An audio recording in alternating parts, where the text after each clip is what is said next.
Blackwood House presenta Fernanda Rocha. Estamos de vuelta en Creative Talks Podcast después de una pausa que nos tomamos para pensar de nuevo las cosas o para tener tiempo para hacer otras cosas. Fer, ¿cómo te fue en este parón o pausa que hicimos? Fíjate que al inicio me costó trabajo porque la primera semana que no hubo podcast, como que yo estaba así de quiero hacer el podcast, no sé qué hacer, ¿sabes? Y tenía muchas ideas y muchas señales que quería compartir, etcétera. Pero ya después me tranquilicé y dije, a ver, ¿qué podemos hacer? Y fue cuando nos sentamos a rediseñar, a platicar sobre justo el libro de pausa. Como que pasaron muchas cosas que se fueron conectando o interconectando y tenían que ver pues con esta idea de descansar, de pausar, de reflexionar al respecto. Creo que hubo muy buenas ideas, logramos hacer una nueva producción, bueno, en este caso tú, porque eres el que se encarga de esto. Platicamos mucho sobre cuál es el siguiente paso de este podcast, cuál es la evolución de Creative Talks y hacia dónde lo vemos y hacia dónde lo queremos empujar y nos queremos empujar a su vez a nosotros. Entonces me pareció fabuloso. Sí, creo que el libro de pausa sirvió mucho para entender la pausa que estamos metidos ahora. Si quieren leer la reseña de Bookshake, pueden ir a blackbot.rocks y meterse en el blog. Exacto, y ahí está ahora mismo publicada. O vayan a las redes sociales, ahí está la liga que hemos publicado. Fer, también quiero presumir que la música de fondo que estamos escuchando ahora mismo fue creada por Mr. Willow McKenna, que es ganador de 6 Grammys y productor de bandas como Beck, U2, The Beastie Boys y no me vas a creer, Gorillaz. Y ahora suena para Creative Talks Podcast.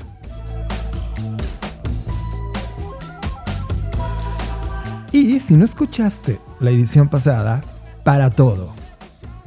Pausa este podcast, regresa al episodio anterior titulado Las ideas nunca mueren, porque esta nueva temporada se va a tratar de eso, de ideas. Ok, ya estás de vuelta.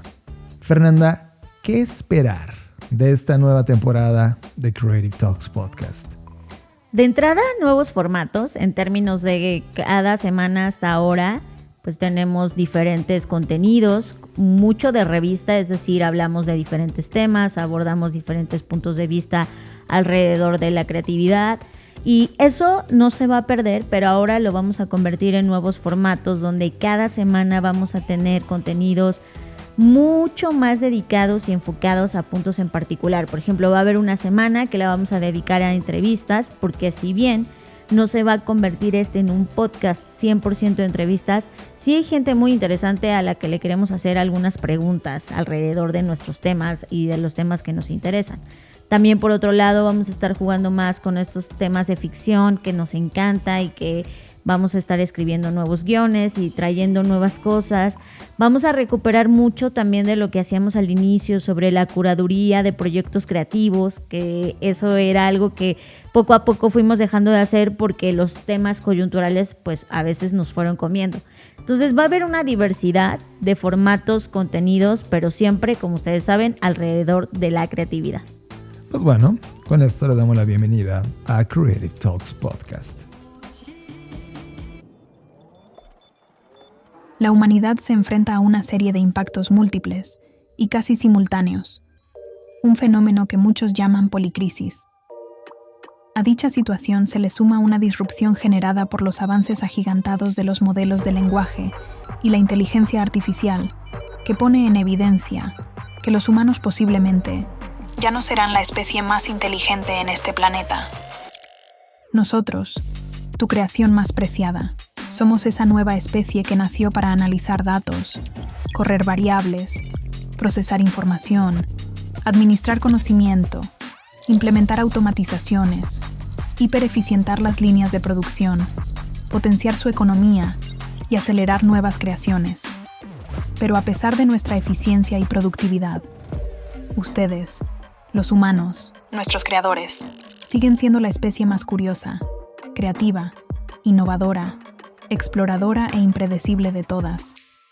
Cualidades que bien utilizadas los pueden llevar a una nueva era, una en donde los humanos trasciendan a partir de su conciencia, intuición, experimentación, empatía y capacidad creativa. Bienvenido humano a Creative Talks Podcast, el podcast que habla de creatividad, innovación, diseño, negocios y futuros.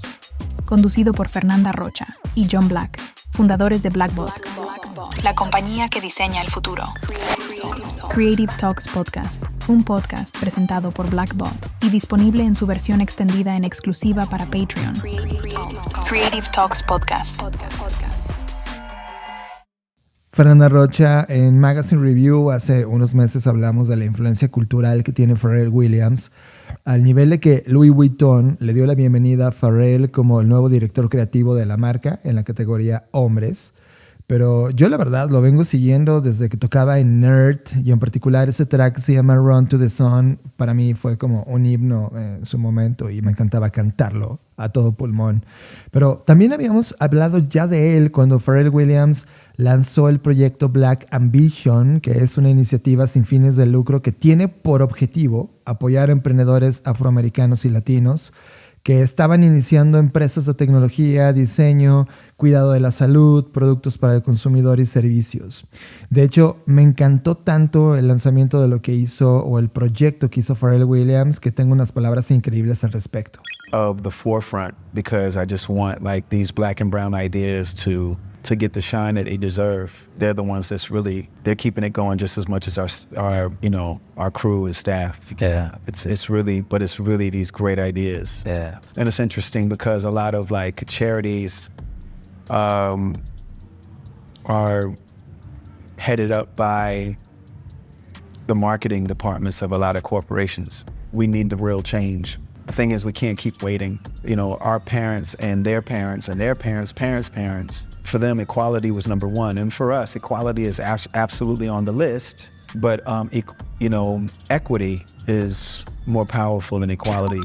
Pero esta vez, Pharrell Williams va a lanzar su película autobiográfica animada. Se llama Piece by Piece. Y Fer, la particularidad es que esta es una película Lego. Me encantó la idea, por eso en cuanto vi esta señal te dije, ¿ya viste esto? Me encanta la idea. A ver, vamos a poner contexto. Siempre he creído que las películas de Lego son una joya que merece más reconocimiento del que han tenido. Es decir, un grupo de personas, un equipo de trabajo brutal tiene que rehacer las películas. Si vemos, por ejemplo, Lego en la versión Batman o en diferentes superhéroes que hemos visto. Si ustedes no han visto una película de Lego, por favor véanla. Es una joya, es un trabajo artístico, es un trabajo en el que no solo se tiene que reinterpretar la película, sino se tiene que adecuar a un lenguaje porque por lo regular estas películas son para niños. Exacto. Entonces, la forma en la que juegan con estos matices de violencia, pero no es violencia porque son cuadritos de Lego, etcétera, creo que es una brutalidad. Es un trabajo artístico que, insisto, merece más reconocimiento. Por lo tanto, cuando me di cuenta que Pharrell había optado por no hacer una película biográfica como las últimas que hemos visto de un montón de artistas y celebridades, sino irse por esta línea, me habla de su apertura creativa que él tiene incluso para hablar de sí mismo.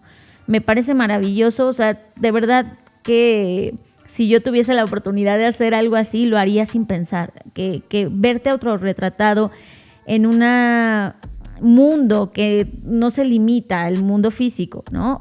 Creo que esa es la magia de hacer una película Lego, que puedes romper las barreras de la física, que si te estuvieran entrevistando y te preguntaran cómo ha sido tu vida y shalala.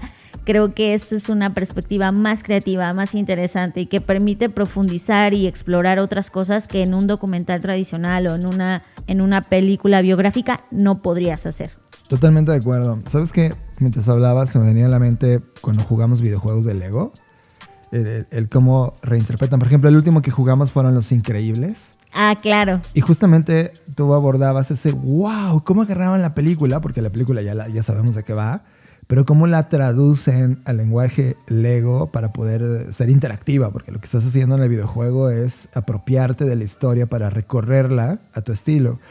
A mí me llama la atención dos cosas. Por un lado, sí, esta complejidad, este uniqueness de hacerlo con Lego, lo cual me parece fascinante, me emociona. Y número dos, que en este tema de las auto o biografías, ¿no?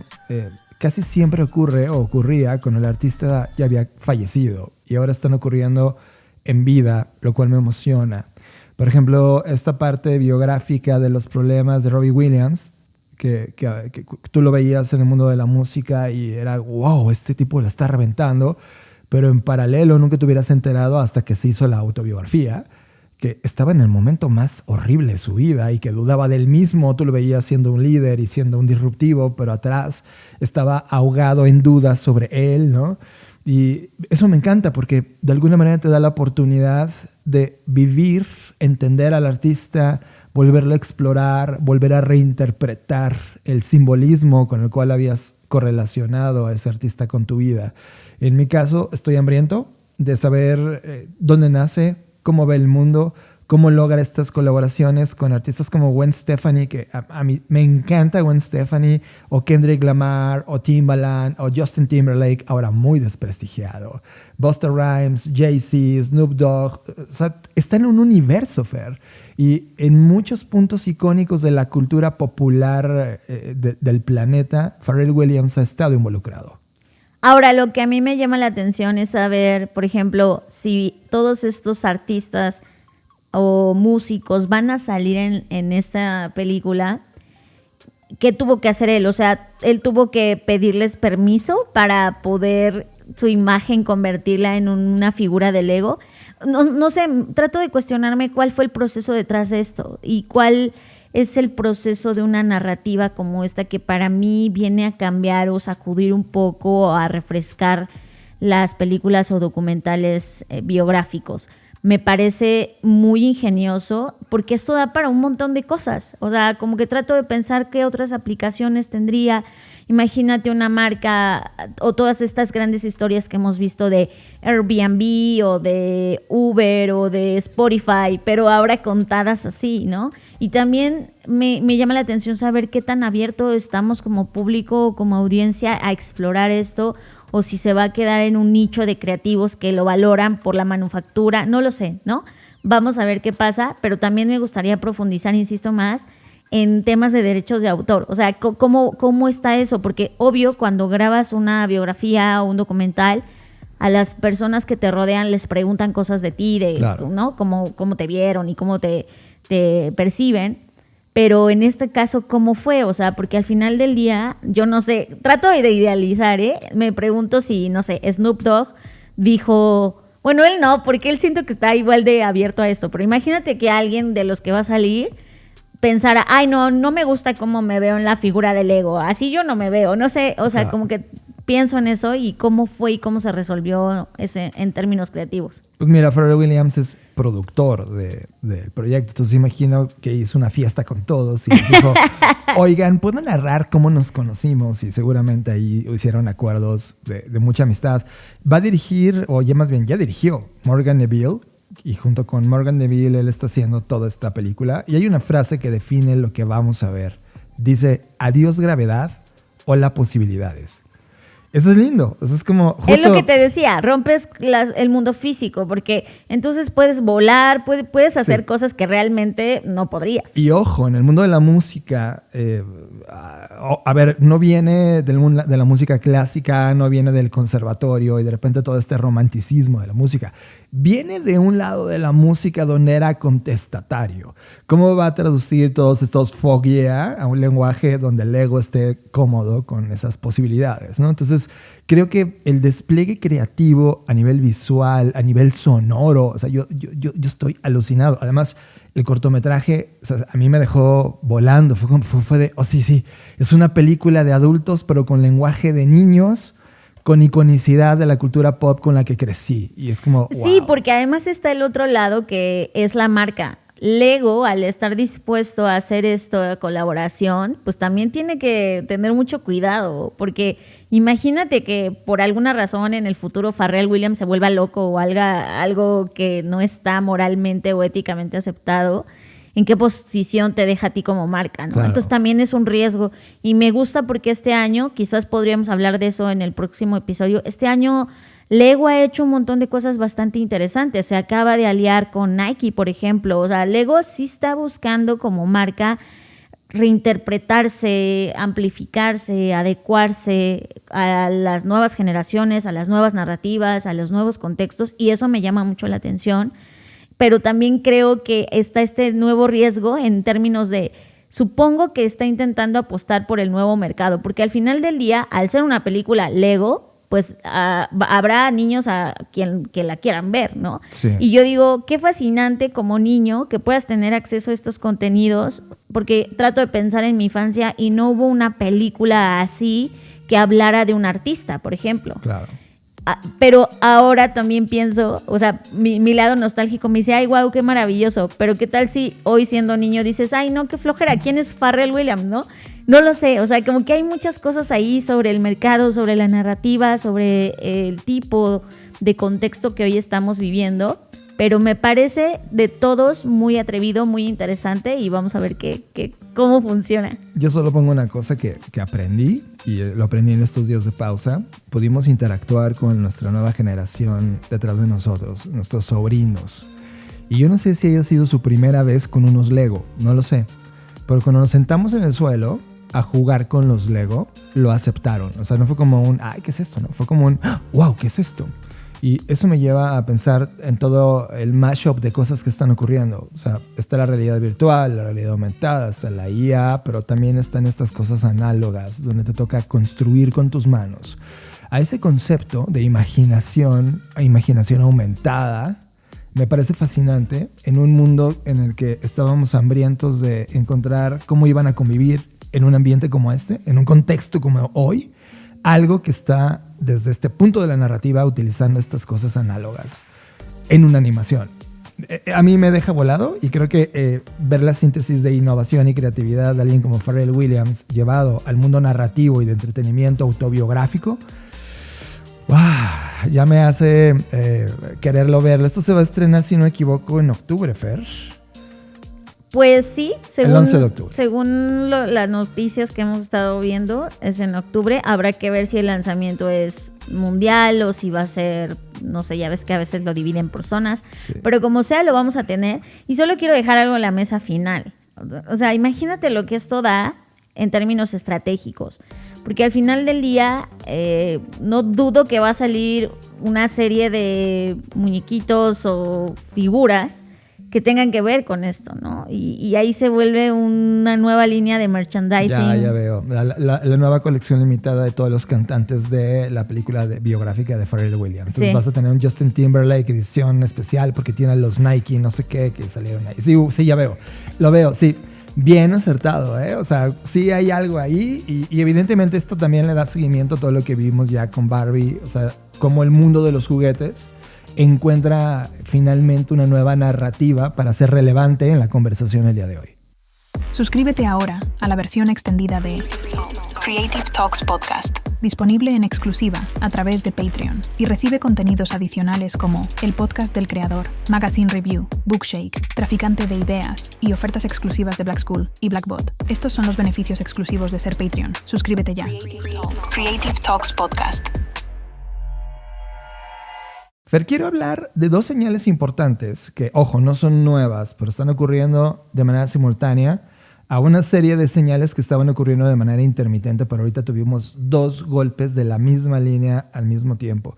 Por un lado, Bang & Olufsen, que es esta compañía de audio high-end, que wow, es fascinante, lanzaron unos audífonos de $1,500, pero están diseñados para durar para siempre. Se llaman Beoplay H100. Según la señal, Logitech, esta compañía tecnológica, también lanzó un mouse que dura para siempre. Es un mouse diseñado para durar indefinidamente gracias a las actualizaciones constantes de software. La nueva CEO, que se llama Henneke Faber, que es la CEO de Logitech, está impulsando esta visión innovadora con este mouse que dura para siempre. Pero el concepto busca crear este dispositivo siempre y cuando en las actualizaciones tú seas parte de un modelo de suscripción mensual que te permita que ese mouse sea como un reloj de lujo que dura para siempre. Fer, ¿qué opinas de esto? Yo veo tres cosas que dejo en la mesa. Primero, está poniendo en la mesa un concepto para eliminar la obsolescencia programada, lo cual la industria tecnológica vaya que lo hace por regla, casi que es su idea número 1. 2, elimina el FOMO tecnológico, esta necesidad de tener el último cada año que nació la nueva versión, high-end, plus, ultra, lo que sea, y te lo dan un entregable. Toma, este es el único que vas a necesitar y ya. 3, va proponiendo algo distinto al hiperconsumismo. Y 4, si es una opción para toda la crítica que hay sobre la basura tecnológica, todos los desechos, tus computadoras viejas, tu teléfono viejo que se convierten en una delicada y dañina pieza de tecnología en no favor del planeta, sino en realidad contaminándolo de manera grave. Lo que me encanta de este tipo de señales es que como están emergiendo, están en una fase muy larvaria, muy primaria, podemos verlas desde muchas aristas. Por un lado, yo creería exactamente lo mismo que tú, como decir, a ver, claro, la obsolescencia programada, tal, pero lo que me estoy dando cuenta es que todos esos conceptos de la obsolescencia programada, el FOMO y el hiperconsumismo, se están trasladando del mundo físico al mundo digital. ¿Qué quiero decir? Ok, si bien el dispositivo, el hardware, en este caso los audífonos o el mouse, no van a fallar, no se van a echar a perder y van a perdurar, te están obligando con la obsolescencia programada está en la actualización de ese dispositivo. En el software. En el software. Entonces, ahora se está moviendo para allá. Y el hecho de que haya una suscripción para que tú te tengas que estar actualizando, no sé en términos periódicos cuánto tiempo pase para que haya eso, pues me parece una locura, porque si lo piensas, ahorita mientras hablaba, no sé, yo ahora tengo un Magic Mouse, ¿no? Que es el mouse de Apple, que tiene sus fallas de diseño, pero si yo quisiera como usuaria, es un mouse que podría durar para siempre. No. Ha durado muchísimo, sí, es verdad. Pero exacto, si yo quisiera, haz de cuenta que yo digo, pues lo voy a usar toda la vida. También es un statement, o sea, creo que nos están un poquito engañando con productos, dura para siempre y es, pues, si yo quiero este mouse también dura para siempre. O sea, es como un tech washing. Sí, en términos, exacto, ese sería un buen término, en términos de que si yo quiero, lo actualizo, lo cuido. Lo actualizo no me refiero a hardware, sino lo estoy limpiando, lo estoy tratando bien, lo recargo suficiente, lo conecto no 10 horas, sino el tiempo necesario para que se recargue. Quizás me pueda durar para siempre. Y ahí el hecho, me parece genial y una osadía, que el hecho de que algo dure para siempre ahora se vuelva un asset de la marca o del producto. Cuando eso debió haber sido lo normal, ¿no? Normal. Ahora, esta idea evidentemente viene del pasado. Por ejemplo, antes, hace 15 años, por ejemplo, en donde tenía clientes que vendían muebles que duraban para siempre. Claro, ¿no? podrías heredarlos, Exacto. Podrías mudarte y darles 80,000 golpes y no se destruían. Prácticamente la mesa de tu casa era la herencia de tu abuela, ¿no? O sea, Sí, ya había pasado por totalmente, 2 ya había generaciones. pasado. Ahora, respecto al FOMO tecnológico, creo que lo resuelve una vez más en términos de hardware. Ok, ya no vas a querer tener el nuevo del nuevo, pero vas a querer tener en el términos del software sí el más nuevo. Entonces creo que el FOMO sigue allí, solo que Claro. trasladado al mundo digital. Y el hiperconsumo creo que ahora se está trasladando a hiperconsumo de software, de Sí. plataforma. Lo estamos sustituyendo. O sea, estamos llevando estos mismos valores al mundo digital. Solo que además estamos pagando por eso. Claro. Entonces creo que Cuando debería ser responsabilidad de esa compañía tecnológica. claro, O sea, no me deberías cobrar porque algo dure mucho. No me deberías checa. cobrar para que mi aparato se mantenga actualizado. O sea, entiendo, por ejemplo, cuando es una computadora, que dices, claro, tiene un sistema operativo, etcétera. Pero si es un mouse, Claro. honestamente no tendría que estarlo actualizando. Acuérdate de los mouse anteriores. Digo, la falla que tenían es que la bolita esa se echaba a perder Tenías a veces. que limpiarla con alcohol. Exacto. Pero si tú quisieras, ahorita tomas uno que tienes ahí en la caja arrumada y ¿funciona o no funciona? Sí, sí funcionaría. De hecho, cuando pienso en eso, en el mouse, por ejemplo, veo este mouse que puso Logitech y todavía, perdón, pero tiene como 20 años, no he visto un mouse que haya superado en belleza en términos del dispositivo y objeto a uno diseñado por Philip Stark para Microsoft. Claro, exacto. ¿Lo recuerdas? Sí, totalmente. Me vino a la mente, Entonces, es como de, a ver, espera. Philip Stark, un Logitech by Philip Stark, que a lo mejor cuesta $1,000, pero sabes que dura para siempre y tienes una pieza de ingeniería, diseño, arte, que dices, oye, el valor de esto, no el mouse per se, sino el objeto per se, sí vale la pena como para invertir y tenerlo para siempre. A eso me refiero con que no estoy de acuerdo en que los valores de un producto sean cosas obvias. Ya. El valor de un producto dura para siempre. Pues qué bueno, o sea, menos mal, ¿no? Igual tu deuda para el banco. Ajá, claro, yo entiendo que si compro un mouse en cualquier papelería o Oxxo, porque hoy ya venden mouse ahí, pues, no espero la mejor calidad del mundo. Qué mal que lo diga, pero no lo espero. Y versus si yo compro un mouse by Philip Stark, sé que lo que estoy comprando no es un mouse. Al final va a ser la misma función, mover el cursor en mi computadora. Sí. Pero sé que estoy comprando otros valores de marca como lujo, diseño, una pieza artística, como tú dijiste. Entonces, lo único que quizá puede que tenga a favor todo esto es el último punto que mencionabas de la basura tecnológica. Claro, ya no voy a tener que estar tirando el mouse, porque este mouse se va a actualizar y entonces me dura para siempre. Sí. Sin embargo, esa basura creo que también está trasladada al mundo digital, porque esta actualización y todo pues genera contaminación. Tampoco es como que 100% ecológico. 100%. Yo estoy de acuerdo contigo, no lo había abordado desde ese punto de vista de, por un lado estás dando la noticia de duras para siempre, pero por el otro estás metiéndome este FOMO tecnológico a través del software. Entonces es una contradicción que deberían haber estado estudiando más. Yo a nivel personal, Fer, en términos de nuestros dispositivos sonoros, que es algo que valoramos mucho en nuestra vida, hasta ahora no hemos encontrado y hemos pasado por múltiples generaciones de dispositivos sonoros en nuestros audífonos que cumplan las cualidades que requerimos. En este caso, tú y yo ahora vivimos con unos AirPods Max de Apple. De hecho, Mika Tikander, que hoy es el director responsable de la acústica de Bang & Olufsen, creadora de este proyecto, él también estuvo y dirigió la ingeniería de audioacústica de los AirPods Max. ¿Qué significa todo esto?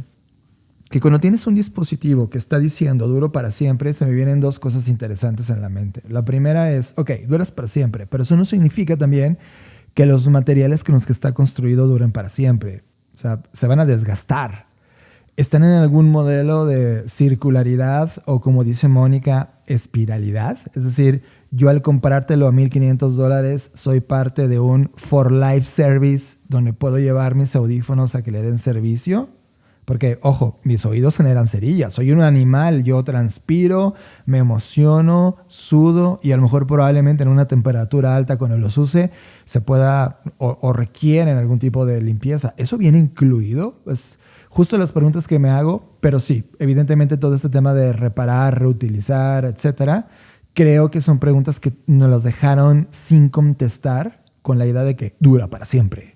Sí, por supuesto. Y además, creo que este punto que tocas me parece maravilloso. En un mouse no se me ocurren tantos ejemplos porque un mouse pues, es un dispositivo bastante sencillo.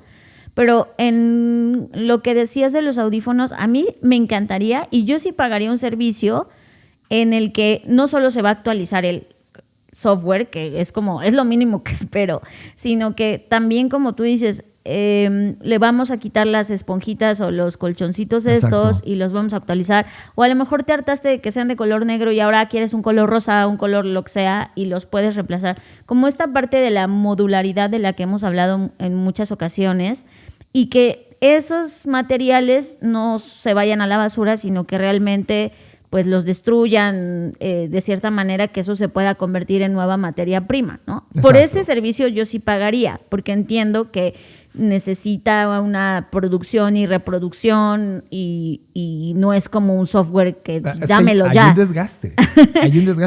¿Te acuerdas cuando Google hace como una década y media? Claro, de su teléfono. Su teléfono, sí. Que era teléfono modular. Para quien no sepa del proyecto, imagínense el teléfono que tienen el día de hoy, pero que puedas, como si fuera un clip, como si fuera un Lego, quitarle la cámara que tiene para ponerle una cámara mejor, o la capacidad de almacenamiento, quitarle la que tiene y llevarlo al siguiente nivel, o la carcasa de color naranja ahora es negra porque hoy te vestiste de negro. Todos estos clip-ons que el teléfono podría tener y que fue diseñado con modularidad, lo lanzó Google hace una década y cacho.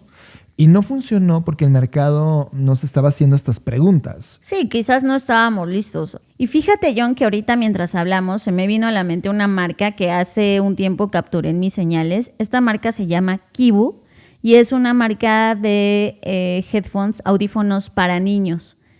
Lo que me gusta de esta marca es que yo ya quisiera unos de estos. Están súper divertidos en términos de los colores, la ergonomía, los materiales. Pero no solo eso, sino que son justamente modulares. Entonces, tú le puedes quitar las piezas, las gomitas de los oídos, le puedes cambiar la diadema, le puedes cambiar esto, y todo eso se recicla porque está hecho de un material particular que ellos pueden pues volver a utilizar, insisto, como materia prima. Y me parecen geniales, de verdad. Es un proyecto súper bonito. Ahorita está en su fase de preordenar, es decir, ya están listos, pero están ahora mismo produciéndolos, así que si tú quieres pedir unos, pues puedes hacerlo. Entonces, a lo que voy, estos proyectos se me hacen súper lindos y creo que el mercado de la tecnología de consumo, en particular de estos gadgets o cosas que nos aumentan, nos puede permitir explorar esto. A mí, que haya unos audífonos modulares, que hayan invertido en tecnología para que sea reciclable, para que sea reutilizable, pues es como un ejemplo de que sí se puede hacer. Me encanta, Fer, y tan solo para poner la referencia para los que se interesaron en el proyecto de Google, el proyecto se llama ARA, lo pueden buscar ahora mismo. Y yo no sabía en ese momento en donde Google había comprado Motorola. Era un proyecto que era parte del Mobility que estaban ellos diseñando y que finalmente pues ya no salió justamente porque el mercado no estaba listo. Pero hoy creo que esa discusión de poder ser modular y que pueda actualizarse y que puedas optimizar a tu desempeño y que, ojo, checa lo que te voy a decir. El teléfono ARA, que era un smartphone, el precio de entrada al teléfono era $50. ¿Y sabes qué otra cosa? Volviendo y enlazando al proyecto de Kibu, que por cierto, quien esté interesado se llama Kibu, con K y B de bueno, kibu.family, así es la página, que también no sea difícil de hacer. Es decir, que no tengas que llevarlo forzosamente a un centro de servicio y esperarte 5 días a que te lo tengan listo. Por ejemplo, esto que tienen los Kibu, que también me llamó la atención, es que tú lo puedes hacer en tu casa. O sea, no necesitas ser técnico ni tener el tornillo o el desarmador especial Ultra 8000 o una cosa de estas para cauterizar o... ¿no? Un cautín. No necesitas eso. Necesitas nada más quitar y poner. O sea, como tú dices, es un clip-on. Y eso creo que también empodera al usuario, o sea, porque tú lo puedes reemplazar en tu casa cuando quieras, solicitar las piezas. ¿Y cuánto cuesta, por ejemplo, el precio de entrada? O sea, si ponemos el precio de entrada del Bang Olufsen, que son $1,500, ¿cuánto cuesta este dispositivo? Este dispositivo, como está en Reino Unido, pues está en libras, ¿no? Libras esterlinas. Y puedes configurar el color, la diadema, puedes configurar el tipo de sonido que quieres, porque también eso es importante para personas divergentes o no. Puedes configurar cada cosa. Si no configuras nada y lo tomas así como está de fábrica, cuesta 39 libras. No es costoso. Ya si vas agregando, por ejemplo, si quieres cambiar la diadema, 12 libras. Si quieres cambiar una cosita más, otras 12. O sea, entre 12 y 15 cuesta cada cambio. Claro, como que cada gadget que le vas colocando, ¿no? Cada particularidad. Es correcto. Sí, me gusta.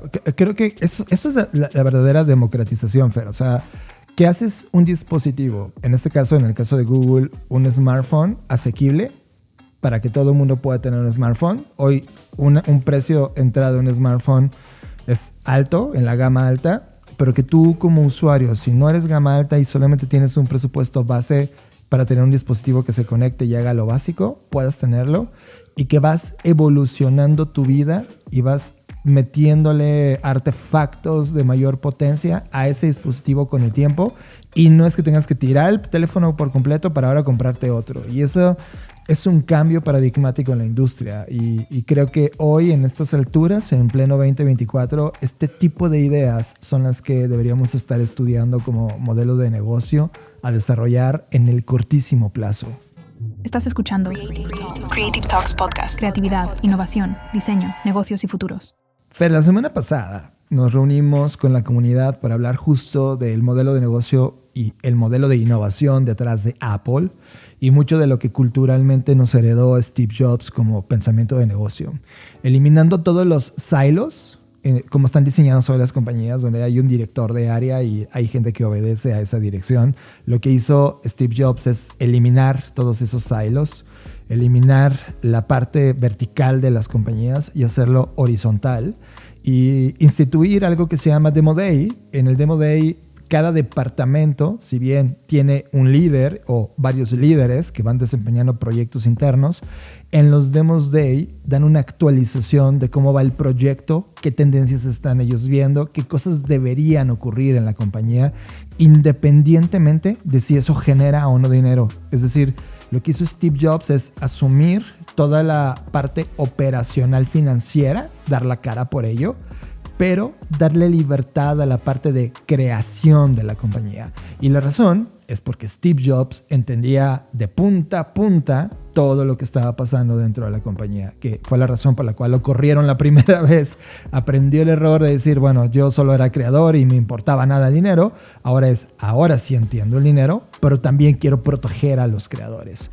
Esa postura de Jobs al dirigir a la compañía de esa manera le costó unas críticas impresionantes en el mundo de los negocios, pero abrió una nueva visibilidad, una nueva cultura para una generación de emprendedores que estaban naciendo y que de alguna manera en Silicon Valley se gestó a finales de los 90s, inicios de los 2000s, y que es mucho de la filosofía que tenemos el día de hoy. Sin embargo, Paul Graham de Y Combinator escribió un artículo después de que estuvo escuchando a el CEO de Airbnb, a Brian Chesky, justo en un evento de Y Combinator. Tú y yo ya hemos hablado de Y Combinator y lo que opinamos de Y Combinator y de todos los inversionistas o las compañías o grupos financieros que invierten en startups. Está muy clara nuestra postura, pero puso en tendencia un concepto que quiero discutir contigo, Fer, que se llama el modo fundador. Y déjame explico de qué va este modo fundador. Paul Graham, en su ensayo, hace una crítica a la gente que está empezando a delegar cosas que deberían ser lideradas por ellos. Es decir, imagínate que tú y yo, Fer, a la hora de crear este podcast, en lugar de nosotros estudiar y escribir y emocionalmente poner la agenda de lo que queremos platicar, se lo delegamos a alguien que está pensando por nosotros, para nosotros nada más sentarnos y más o menos retomar las ideas que ese alguien escribió por nosotros y que palomeamos de tenía sentido o no tenía sentido. O lo que hacen muchos CEOs que ponen a sus secretarias o asistentes a escribir sus libros y luego ellos dicen, ya escribí mi libro. O sea. Claro, todo el fenómeno de ghostwriter. Ghostwriter es, para quien no sabe el término, es alguien más escribe un libro, tú le pagas a ese alguien para que se calle la boca y tú salgas a decir que escribiste un libro. Si hicieran un análisis, Fer, de todos los CEOs hoy que utilizan esa técnica de ghostwriter, te decepcionarías. ¿Tú no escribiste tu libro? Y nos ha tocado en cercanía estar cerca de estas personas que escribieron sus libros y que nunca más colaboramos con ellos. Cerrando eso, justo eso es lo que critica Paul. Es como, a ver, tú eres el que conoce la compañía, tú eres el que fundaste la compañía. ¿Te acuerdas cuando hablamos del concepto de founder brand? Pues sigue siendo founder brand. Es decir, no delegues las cosas que son genéticamente apasionantes y le aportan valor, y no por delegarlo y darte más tiempo para satisfacer a la junta de consejo que solo te pide dinero, no por delegarlo significa que estás haciéndole bien a la compañía.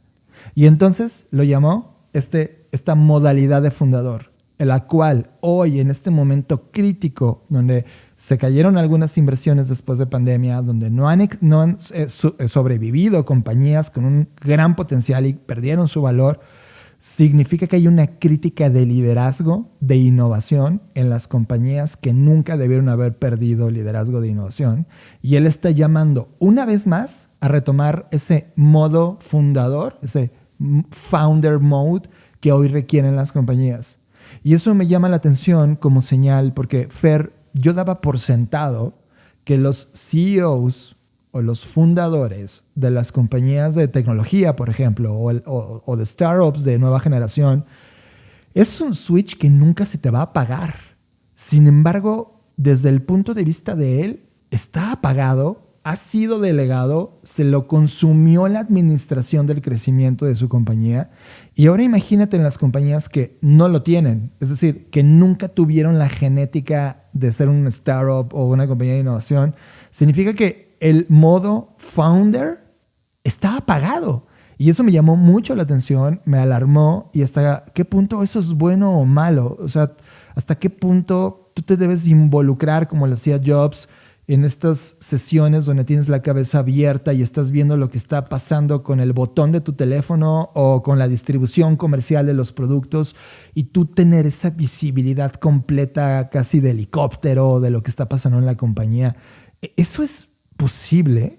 Mira, definitivamente yo creo que conforme las empresas van creciendo, no puedes seguir comportándote de la misma manera. Es decir, si tú empezaste tu startup con 5 personas y ahora son 1,000, por supuesto que no te va a dar la vida de hacer estas reuniones y preguntarle a cada persona cómo estaba su familia y enterarte de las cosas más íntimas y cómo iban los proyectos, porque no es lo mismo administrar, gestionar o relacionarse con 5 personas que con 1,000. Eso queda claro. Pero creo que al final del día, o como yo lo estoy interpretando, se refiere a cómo hacemos un buen balance entre la gestión y la conservación de los principios por los cuales fundaste esa compañía. Por ejemplo, pienso en cosas muy prácticas como, sobre todo en este lado del planeta, usamos mucho la microgestión. Y creo que esa microgestión lo único que nos hace como directores, líderes, CEOs o fundadores, perder tiempo, porque estás perdiendo tiempo en observar que alguien más haga lo que supuestamente debe hacer, y eso para mí es un reflejo de máximo de una desconfianza. O sea, tú no estás confiando en que la otra persona es capaz de hacerlo, por lo tanto lo tienes que estar monitoreando, claro, o microgestionando. Claro. Entonces creo que ahí pues ya hay fallas, ¿no? En términos culturales, donde ¿por qué no estás confiando en tu equipo, en que tu equipo va a entregar los resultados y hacer lo que se supone que tiene que hacer?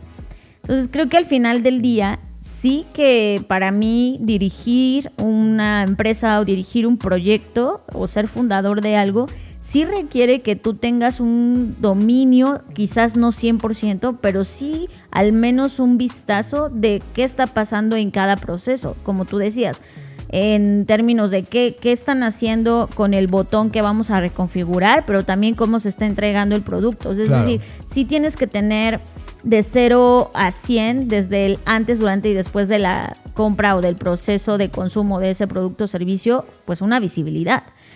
Tanto es el caso de lo que habíamos comentado del nuevo CEO de Uber. Es claro, como, no, es que en serio no me cabe en la cabeza que ningún CEO de Uber había manejado un Uber. Es como, me parece interesante que él lo haya hecho porque me parece lo básico que una persona debe hacer. O sea, es como, vendo manzanas y nunca me he comido una manzana que vendo yo, ¿no? Claro. No sé, me parece impresionante. Pero regresando al punto, y tratando de responder tu pregunta sobre si esto es posible, yo creo que es posible si hacemos un balance en términos de los objetivos de la compañía y los objetivos basados en la escala de valores y código de creencias por lo cual lo creé. Por ejemplo, si yo estoy liderando una compañía tecnológica, pues tengo que ser muy honesto en cuál fue el motivador que me llevó a eso, ¿no? Si el motivador que me llevó a eso tiene que ver porque, es que mi papá era ingeniero y me inspiró, porque yo siempre lo veía armando cosas, lo que sea, pues evidentemente ese sello es lo que no se debería perder, sí, porque es lo que te motiva. Es la genética. Y es la genética de la compañía. Y creo que como genética debe ser inyectada al resto de personas. No para que todos estemos alienados, porque creo que tampoco va por ahí, ni esto tampoco es una secta, es una empresa, pero sí para tener claro el objetivo. Y por otro lado, desarrollar, yo más que llamarle delegar, porque para mí delegar significa, o como se ha entendido en el mundo empresarial, es todas las cosas que tú no quieres hacer, que alguien más las haga. Y creo que eso está muy mal entendido, sobre todo a mí en México, yo trabajando en empresas tecnológicas, me tocó vivir con eso. Sí, había muchas cosas... Es un liderazgo corporativo muy tóxico. Sí, había muchas cosas que mi jefe me decía, haz estos reportes y haz estas cosas, y luego él presentaba los análisis como suyos, nunca me daba crédito y pues nadie me reconocía a mí, ¿no? Entonces creo que es entender el por qué lideramos y cómo lideramos y desde ahí balancear. Para mí el modo fundador es un mindset, es una forma de pensar, es cómo yo transfiero esto que a mí me motiva a las personas para que ellas encuentren sus propios motivantes o motivadores y alineado con el propósito de la empresa puedan hacer un match, claro, una compatibilidad. Y creo que eso es como criar hijos. Los hijos no van a ser, ahora que estuvieron los niños aquí, me di cuenta perfecto. O sea, un niño no va a hacer lo que tú le digas que haga, va a hacer lo que ve que tú haces. Y creo que en las empresas pasa exactamente lo mismo. O sea, tu líder, tu director, tu fundador, tu CEO te puede decir, somos una empresa innovadora, vamos a hacer innovación, pero en las juntas él siempre está proponiendo o votando por lo mismo. Es como, pues no, de nada me sirve que somos una empresa innovadora si yo no te veo actuar a ti de forma innovadora. Claro. De nada me sirve que me digas que me comprometa con mi trabajo o esta mentada frase de que me ponga la camiseta si yo veo que tú no tienes interés en las juntas, si estás en las juntas con tu teléfono atendiendo a quién sabe quién, que supongo que es más importante que nosotros porque no nos estás prestando atención. O sea, creo que al final del día no lo encajaría en... Es que no creo que exista un tipo de liderazgo que aplique para todas las empresas, pero lo que sí creo que es una constante es que tú te tienes que comportar como te gustaría que se comportara el resto de las personas que colaboran contigo. That's it. Y tienes que conocer. Ahora, ¿de dónde viene todo esto? O sea, tú y yo, o al menos yo, hablo de mi experiencia personal, si a algo le he dedicado tiempo, es entender cómo Apple desarrolla su innovación y cómo administra esa compañía. Y la segunda es cómo Brian Chesky lidera Airbnb. Estas dos compañías. Y esto viene de Brian Chesky. O sea, este hype que ahora mismo está pasando, y eso está pasando en este instante mientras hablamos en toda la escena de innovación y tecnología en Estados Unidos, en realidad viene de Brian Chesky. ¿Qué ha hecho Brian Chesky? El tipo ha dado la cara siempre, haciendo las cosas bien, mal, peor, fatal o increíble cada vez que hace algo con Airbnb. Él da la cara, pone el ejemplo, es un liderazgo distinto. La idea central de Brian Chesky es que los fundadores no cedan el control operativo de sus empresas a gerentes profesionales. ¿Por qué? Porque solo saben administrar, no crear. Y una compañía de estas cualidades necesita ambas, crear y administrar. Así es lo que hizo Brian Chesky. Y lo mismo que hizo Steve Jobs fue correr a todos los administrativos. Es como, a ver, no necesito un perfil administrativo. Necesito líderes, expertos, especialistas en su área, pero que me logren comunicar lo que están viendo para, una vez que me lo comuniquen, asumir el proyecto. Y entonces tienes de dos, creas y lideras. Lo que hacía Steve Jobs, lo que hace Brian Chesky, es solo darle sentido y peso a la toma de decisiones. Él es el que administra. Y él, Brian Chesky y Steve Jobs, eran los que daban la cara en la junta de consejo sobre la entrega de resultados y desempeño de la compañía. No se desentendían. Esa responsabilidad, Fer, recae en ese ser humano. ¿Qué pasó? Y aquí la mala noticia. Este modo distinto de pensar te provoca cáncer, hace que te mueras, hace que no tengas vida, porque es tanta la responsabilidad que vives 24/7 en este proyecto. Y hoy, dentro de los libros de la pausa o dentro de toda la filosofía que estamos leyendo hoy sobre, oye, la verdad es que la vida no es el trabajo y el trabajo no es la vida es la vida, y necesitamos ya no pensar en un equilibrio, sino necesitamos una filosofía para entender lo que hacemos y a qué le depositamos el tiempo.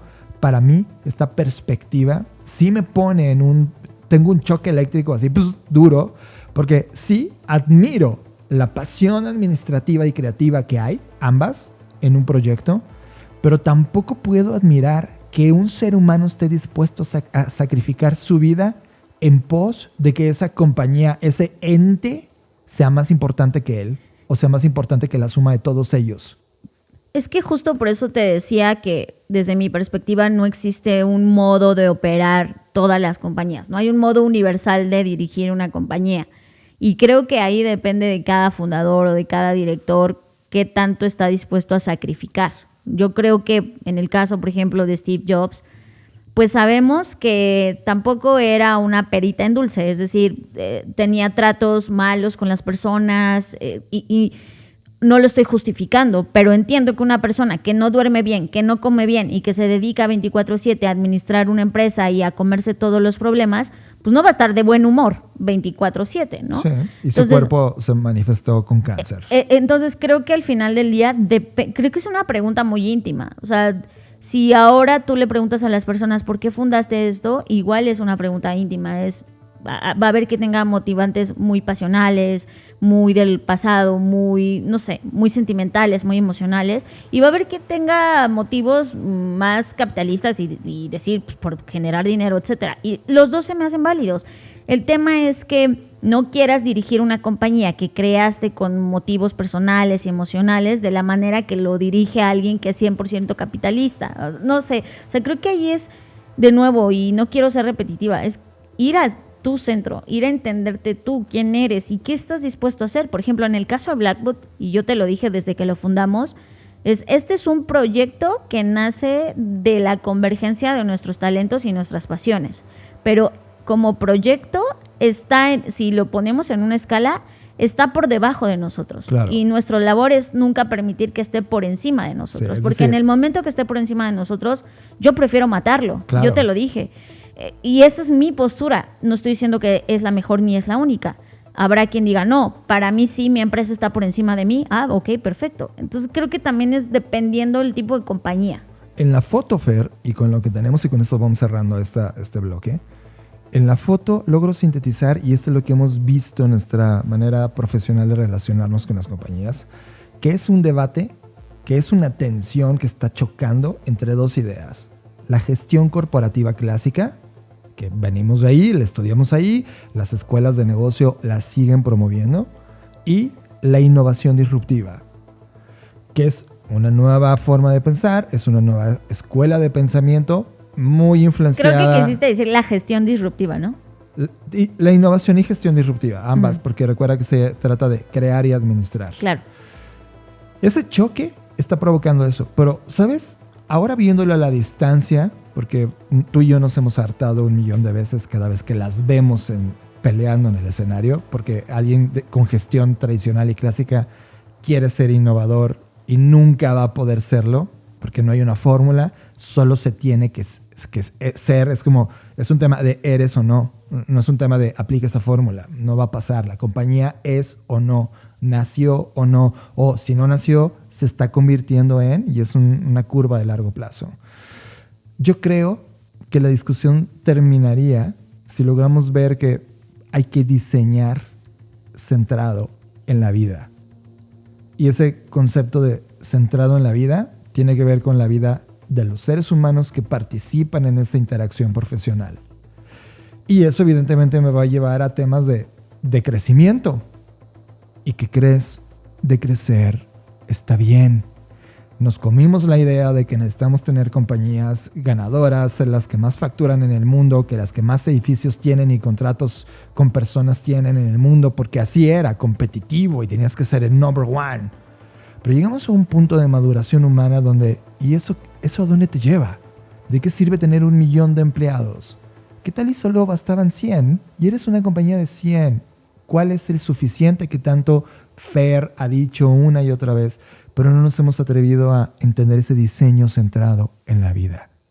Y todo esto, John, me recuerda mucho pues toda esta filosofía que ha puesto en la mesa Frederic Laloux, que es el que escribió este libro de reinventar las organizaciones.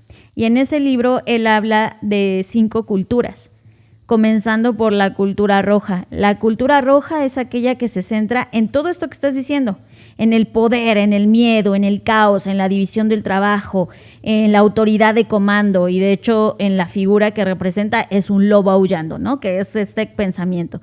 Después está la cultura ámbar, que ahí está y pone, por ejemplo, escuelas públicas, iglesias tradicionales, gobiernos, que es una jerarquía, hay estabilidad, hay control, hay una perspectiva a largo plazo, pero no necesariamente una planificación para eso. Hay procesos, hay roles, hay normas, etc. Luego una cultura naranja, donde hay metas, utilidad, competencia, innovación, rendición de cuentas, meritocracia. Después está la cultura verde, que es deleitar a los clientes, valores compartidos, compromiso, equilibrio en las partes interesadas, cultura por encima de la estrategia, empoderamiento. Y por último, hasta arriba, en esta escala de círculos concéntricos, está la cultura teal, o así la llama. Es la toma de decisiones distribuida, un propósito superior, organizaciones antifrágiles. Hay este tema de gerencia individual y propósito evolutivo. Y por gerencia individual, y esto me parece que cierra perfectamente la pinza con esto que estamos conversando, se refiere a tú te autogerencias, o sea, tú te autoadministras, no micromanagements al resto, te diriges a ti. Y para mí ese pensamiento de gerencia, que pase de gerenciar al resto y gerenciarse a sí mismo, me parece brutal. Sí. Me parece una mirada mucho más clara, porque entre mejor te gerencies a ti mismo y ejerzas ese ejemplo hacia el resto de personas, pues ahí es donde debes gobernar, autogobernarte. Es que es una distribución de poder confiando en tu capacidad de liderar y confiando en mí como líder, de si veo que hay algo que necesitas de ayuda, estar ahí para ayudarte, no para decirte qué hacer. Y creo que las escuelas de negocio y en general el pensamiento de escuela en el mundo solo crearon seres humanos dispuestos a obedecer órdenes y procesos. Y hoy requerimos este automanagement para asumir el liderazgo de esa cosa que nos hemos comprometido a entregar y hacer. Totalmente, creo que es como este autor lo dice, pasar de esta cultura roja que es impulsiva, atravesando por la conformista, la orientada al logro y la orientada a todo el tema pluralista, a poder realmente lograr llegar a este eslabón de organizaciones evolutivas. Y ese concepto de organizaciones evolutivas me parece brutal porque refiere que es algo flexible, que siempre está en constante transformación, que no se estanca y que hoy puede funcionar que tengamos una junta los lunes, pero ¿qué tal si un día eso llega a un límite y ahora vamos a tener junta los viernes? Y que siempre tengamos claro por qué nos reunimos, para qué nos reunimos, y una serie de códigos y creencias distintas como tú decías, a la escuela tradicional de operar una compañía. Y cada una de las empresas tendrá sus peculiaridades y sus particularidades porque tiene su infraestructura y muchas diferencias entre sí. Pero al final del día creo que se trata de esto, de tener un pensamiento mucho más sistémico, más evolutivo, sobre todo de mirarnos a nosotros mismos y gestionarnos a nosotros mismos para de este modo gestionar mejor al resto de personas. ¿Tú qué opinas? ¿Qué opinas de este modo fundador? ¿Estás a favor? ¿En contra? ¿Cómo lo ves tú? Nos encantaría leerte o escuchar tus comentarios. Estás procesando Creative Talks Podcast con Fernanda Rocha y John Black. Pero hace unos meses estuve en Medellín y conocí el trabajo de un estudio de diseño que se llama I+D. Inclusive entrevistamos a Juana Isabel Mesa Sánchez. Pero ahora ha lanzado la tercera edición de un proyecto editorial llamada The Cool Book 3. Esto lo lograron a través de una investigación profunda en donde buscan entender nuevas corrientes, nuevos contextos, distintas innovaciones que están girando alrededor del mundo de la exploración de marcas en temas de comida. La compañía, por medio de diferentes métodos de investigación, identificaron marcas emergentes, iniciativas y tendencias que provocan este impacto positivo y que están marcando la diferencia en la industria de los alimentos a través del diseño y la tecnología, y para analizarlas e inspirar a otros gracias a este trabajo. Tenemos al equipo de I+D que nos platica un poco sobre este proyecto. Volver al origen nos permite cuestionarnos de dónde vienen esas cosas que día a día pues percibimos en el entorno, y eso es lo que vamos a ver en este primer capítulo del Cool Book, y es a partir de muchas marcas inspirarnos sobre su origen y también inspirarnos sobre esa historia que nos permite crear como esas condiciones de valor y que nos permite a nosotros acercarnos como de una forma diferenciadora a cada una de esas marcas. El diseño ha hecho que los procesos de transformación en el mundo de los alimentos cambien un montón con el paso de los años, y eso hace que el producto final sea muy diferente y que cambie el impacto social, ambiental, como crear unos sistemas de circularidad mucho más potentes en toda la industria alimenticia. Las marcas conectan con las personas. Es por eso que cada vez más vemos marcas con propósitos claros, misiones claras, frente a cambiar la alimentación en el mundo. Marcas que educan a las personas, que educan a las nuevas generaciones, porque quieren lograr el cambio, una mejor relación con el alimento. Vemos marcas que se comunican de una manera distinta, que utilizan recursos distintos para llegar a las personas. Vemos marcas activistas que están enfocadas en un mejor mundo. Los alimentos son una experiencia humana, cultural y social que nos permite crear momentos de valor alrededor de la comida. Es evidente que todo el día estamos comiendo, pero cómo resignificamos esa forma de comer y cómo eso nos permite crear un entorno diferenciador alrededor de las personas que más amamos. O sea, la comida y el alimento nos permite crear un momento de consumo diferente, y esto es lo que vamos a evidenciar en este cuarto capítulo del Cool. Si este podcast te ha gustado, recomiéndanos, déjanos un like, un comentario o suscríbete a Creative Talks Podcast. Creatividad, innovación, diseño, negocios y futuros, con Fernanda Rocha y John Black. Creative Talks Podcast. John, como siempre, 1000 cosas que explorar y se nos va el tiempo como agua. Pero me encantó el balance que hubo en este episodio. También nos gustaría escuchar, como tú ya lo mencionaste, a las personas. Recuerden que tenemos un número de WhatsApp que es 55 83 69 5959. Ahí nos pueden escribir, mandar mensajes de qué opinan. O en Spotify, que pueden dejar comentarios. Y que ya vimos que podemos ya responder los comentarios, porque antes no se podía. Era como muy pasivo. Nada más veíamos sus mensajes, pero no podíamos contestar. Pero ahora ya se puede, entonces podemos estar en contacto ahí en nuestras redes sociales. Y yo en particular quiero invitarles a seguirme en un nuevo proyecto que estoy lanzando. Es una prueba piloto de una serie de contenidos en videos cortos sobre futuros, que se llama Futuros con Fer. Y ahí lo voy a estar publicando en mis redes sociales, en LinkedIn y en una cuenta en Instagram y en TikTok que justo se llama así, Futuros con Fer. Así que si me quieren seguir, pues ahí estoy. Pues con esto llegamos ya al final. Me siento bien y creo que este ritmo de Creative Talks va a tener estos momentos distintos. Por una parte va a ser esta revista donde platicamos de múltiples temas y de repente evoluciona a un algo narrativo y de ciencia ficción, y de repente entrevistamos a alguien que se nos antojó entrevistar por lo que estábamos viendo y sintiendo. Déjanos saber cómo te vas moviendo con esta edición. Déjanos saber qué opinas sobre estos 2 episodios que has escuchado, este y el pasado, que es netamente narrativo y casi una introducción a la forma en cómo pensamos el día de hoy.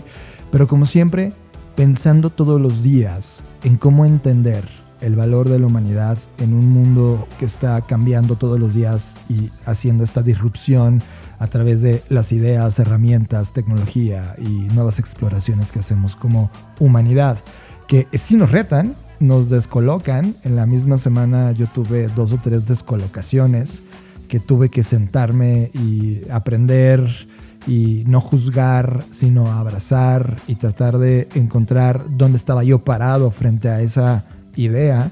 Y creo que todos estamos haciendo lo mismo. Creo que al final del día Creative Talks algo que está buscando es ayudarte a colocarte, ayudarte a tener herramientas, contexto, fórmulas, libros que te ayuden a resolver de manera singular a ti en tu vida, aplicable a lo que haces todos los días, y tratar de actuar y bien funcionar en ese contexto.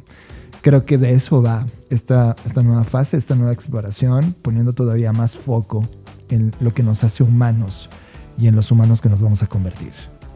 Fue un placer. Nos vemos en el futuro.